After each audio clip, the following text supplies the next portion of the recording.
So at the Aburi Accord, Ojukwu was prepared. He said, look, let's reduce tension. Let's allow each region operate fairly, semi-autonomously. Let's minimize unnecessary contacts that will bring pain and suspicion. It will still remain a country, could have everything, our defense together. But gowon agreed because he saw that we were going to save the nation from going to war, save the nation from crippling, and restore some peace. He agreed. They signed off. At Aburi Accord. Aburi. So Ojukwu came back and we all hailed and said, thank God we're staving off war, staving off this. A few days after that, gowon now reneged.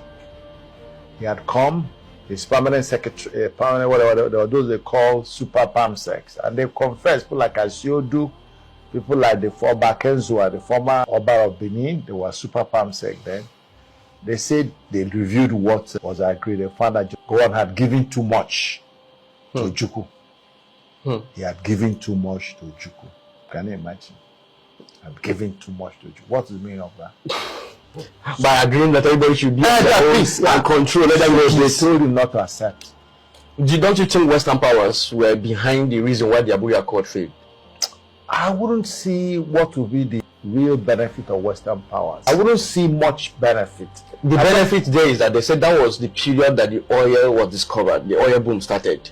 So don't you think the Western powers want to have that control on that oil? That was the reason why they had to influence gowon on what he did. I wouldn't think so, because Nigeria was not the only place having oil. Oil was in the Middle East. If Nigeria was the only place, you can say that's the only source they have. So if I were to categorically, we are trying to say that Western powers were not the one that influenced gowon. No, I don't think it's Western power. I don't think the influence was overwhelming. I don't think so. Why? I believe that it was the same Nigerian conspiracy, the same selfishness, the same greediness of these palmsecs. They told us, they had interview that they felt they had given too much. So, it was to protect their own ego. So what they wanted to achieve by saying... They wanted to, they say, look, like, they say, how can a part be dictating to the whole? It was just ego. How can it be one man? What he says is what we're going to do. He's just ruling over one part of a nation. We have the 3/4 of the nation. What can he do? How is it? Because 3/4 of what you come to a negotiation. You come with your own 10 points. I come with my own 10 points. We agree on my own 9 or 7. And I agreed on 2 or 3 of your own. Oh, I see. So Ojukwu had a predominant, the logic of Ojukwu, his persuasive power, convinced gowon that his own position was superior. Without undue influence. But when he now went back, the people around him, and they were north and west, that were those people. They were, yes, now, because it was a war. It was a quarrel between the west, the east, and the rest of.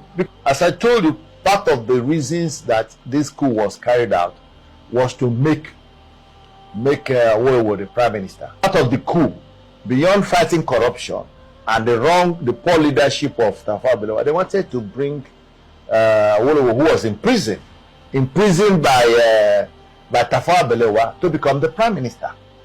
That was part of their reasons. So eventually, and you know where they sent Ojukwu? He was sent to Calabar prison through the work of Zik, because Zik was still the president. So he made sure Ojukwu was sent, because if he had been sent to North, they probably would have killed him. So it was in Calabar, which was part of the eastern Nigeria, that became an allure for him. So he accepted. So when this issue of should we accept Aburi or not, this was same Awolowo, who before this time, he went to the east, met Ojukwu, met Okpara, and then he spoke there. It was in the Nigerian outlook. If the east goes, the west will go. The west will follow. That if the east was allowed to secede, they will also go. So one of them Peters, even the east had to stand their ground. the Aburi Accord fell apart, the Nigerian now said, okay, the way it is going, what next do we do?